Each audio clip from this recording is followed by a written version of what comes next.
mid-1990s, I joined my first band here in upstate New York, and I didn't know how much that was going to affect me the rest of my life.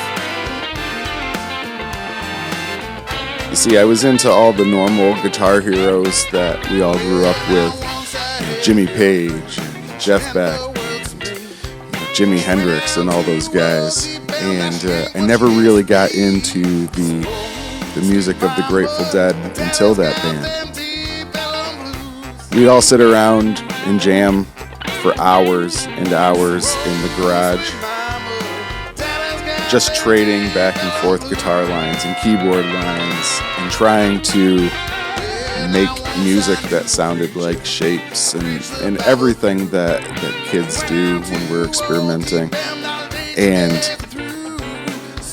we had a member in the band that loved the Grateful Dead, and he was brought up on the Dead, and he would always bring in these songs, and it blew my mind because they weren't the big riffs that I grew up learning how to play. They were these simple 3-chord songs, and you got to just put whatever you wanted over top of that, and that just struck a chord for me.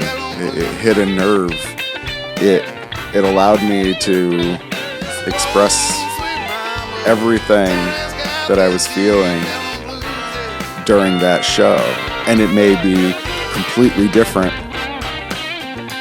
the next night. And I loved that. I loved being free and being able to play anything I wanted. And as I dove into the Grateful Dead more and more and more, I realized that they had a connection that I had, the blues. And the early live albums, and they were always playing the blues, but taking what they did and morphing it. And throughout my whole career, I've always been playing blues versions of Grateful Dead tunes and pulling out some of the songs that they used to pull out in the mid-60s when they were just starting. And all these years, the past 30 years of the intertwining of the blues and the Grateful Dead has affected every project that I've ever been in. And it was time to do a big show